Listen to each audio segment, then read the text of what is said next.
Merci beaucoup, Frédéric. Merci de cette invitation qui me fait plaisir. Je voulais, en préliminaire, dire que, contrairement à Félix Blanc et Cassim Bou, je n'étais pas une spécialiste des questions de défense et de sécurité, mais que, effectivement, le fait d'essayer de dresser les caractéristiques du nouveau contexte géopolitique dans lequel peut se dérouler notre réflexion, je vais essayer de le faire. Alors, peut-être parce que la COP26 est en cours, qu'elle bat son plein, si je puis dire, et que déjà elle comporte son lot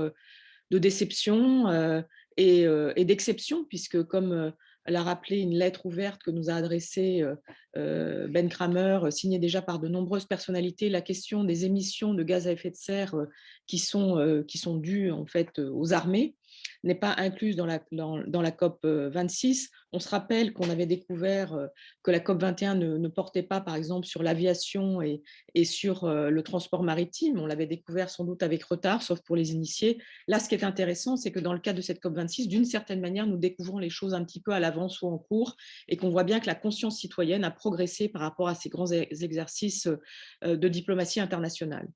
Alors moi, ce que je voulais dire d'abord, c'est que le titre de cette réunion, de cette discussion, est explicitement en quoi la crise climatique concerne-t-elle la défense nationale. Donc c'est une invitation à cesser de raisonner en termes de monde parallèle et en fait à traiter en interaction des sujets qui sont dans les politiques publiques aujourd'hui sectorisés, et c'est bien l'une des difficultés auxquelles nous devons faire face. Pourquoi est-ce qu'il faut arrêter de traiter ces questions comme autant de mondes parallèles? Bien sûr, parce que, on le sait,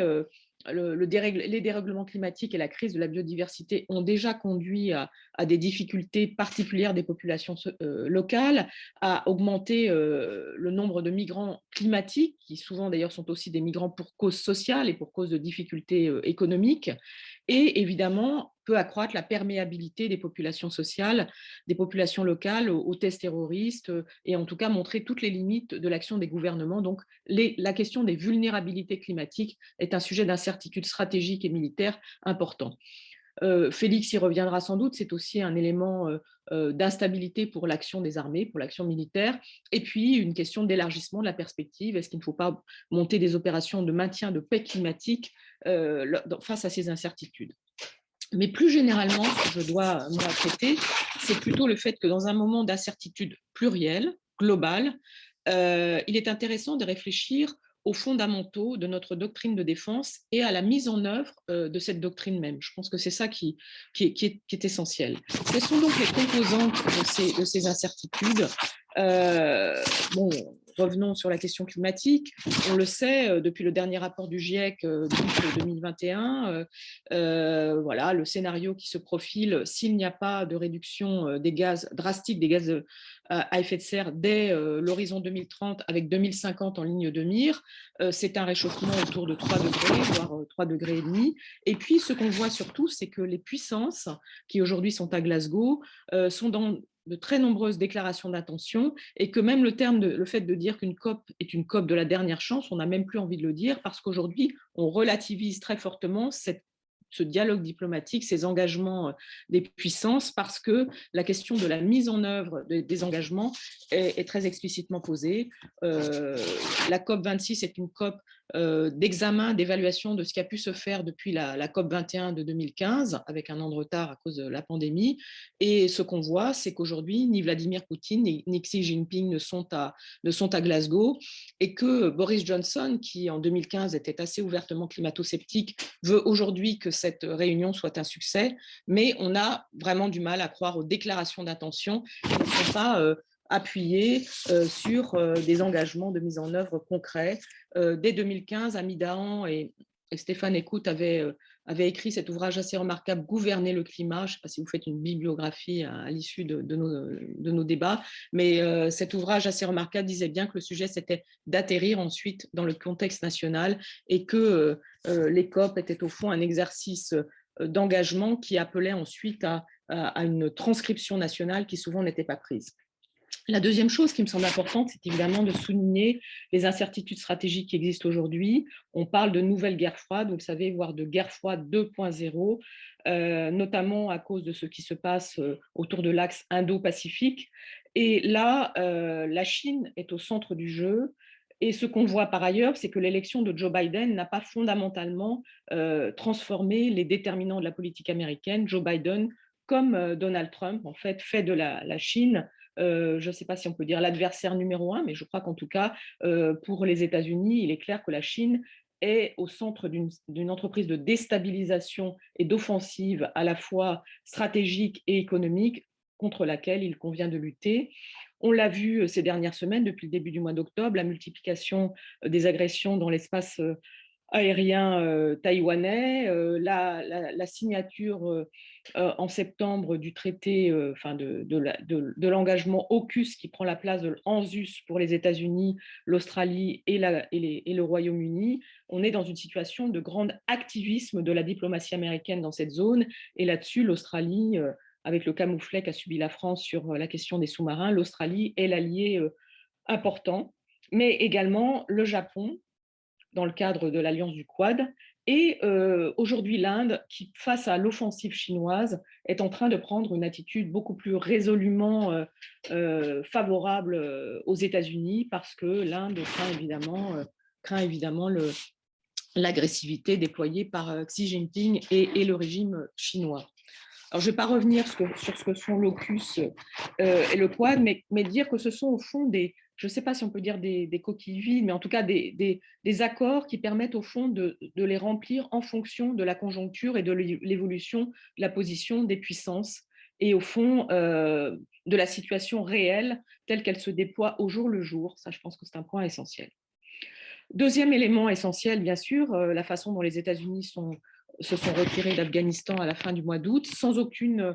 véritable concertation avec leurs alliés européens,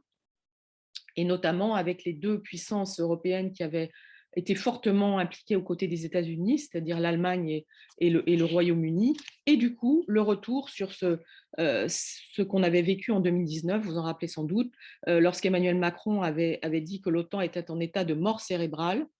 À l'époque, cette déclaration avait, je ne sais pas si on peut dire qu'elle avait fait scandale, mais en tout cas, elle avait suscité de nombreuses réactions offensées sur un ton assez diplomatique, sauf d'Erdogan, qui avait dit que le président Macron, je crois, devrait contenir ses nerfs, ou quelque chose comme ça. Mais en tout cas, dans cette formule choc et cette formule évidemment mise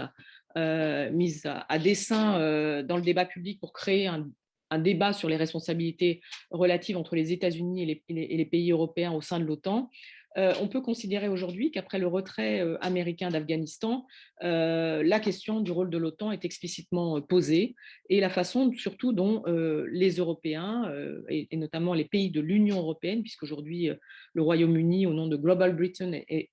ouvertement du côté américain. La question est posée de savoir comment est-ce que la doctrine de l'OTAN peut être reconfigurée et comment les pays européens peuvent reprendre au fond l'initiative par rapport aux États-Unis. En ce sens, je ne sais pas si vous avez regardé les communiqués issus du G20 qui a eu lieu juste avant la COP26, mais il y a eu un communiqué commun entre Joe Biden et Emmanuel Macron qui dit explicitement qu'aujourd'hui, il faut construire une défense européenne et que cette défense européenne devrait contribuer à la stabilité stratégique du continent au niveau européen, mais aussi dans l'ensemble du monde. Je trouvais que c'était un élément intéressant de contexte par rapport à nos débats. Et on voit bien que du coup, ce qui est intéressant, c'est que ces débats autour de la création, ou plutôt de la création réelle d'une défense européenne, dont certainement Félix nous parlera, renvoie à l'idée de est-ce qu'on peut construire une puissance européenne. Et c'est peut-être là-dessus que je voulais terminer ces petits préliminaires, qui est que depuis les années 70 déjà, on parle de l'idée du fait que l'Union européenne puisse être une puissance, c'est-à-dire qu'au fur et à mesure des élargissements, la question de la puissance s'est posée.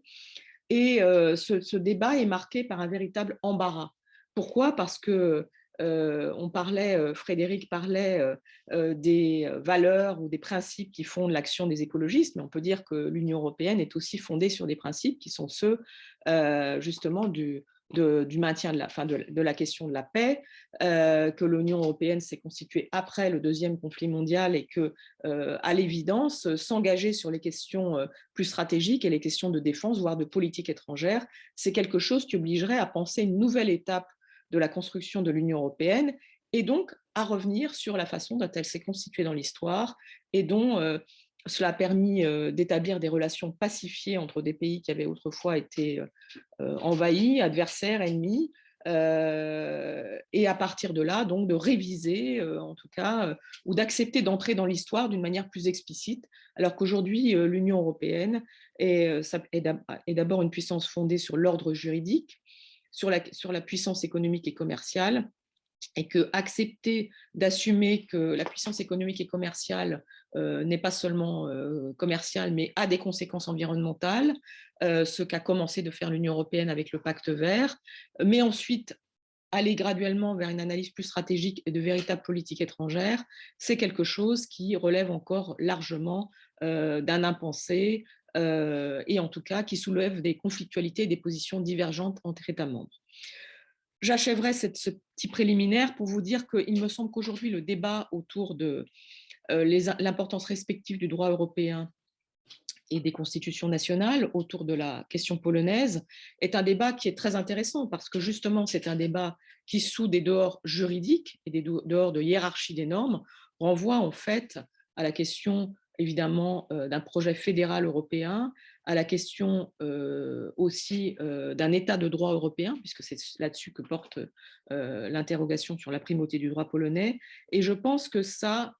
nous invite, dans le cadre de ce moment d'échange que nous allons avoir, à réfléchir à la manière dont on peut explicitement penser la puissance politique et non pas se réfugier derrière le droit, mais où cela oblige à réfléchir aussi au jeu des États, au jeu d'acteurs, au rôle respectif des États et évidemment d'une puissance qui est une puissance supranationale comme l'Union européenne. Merci.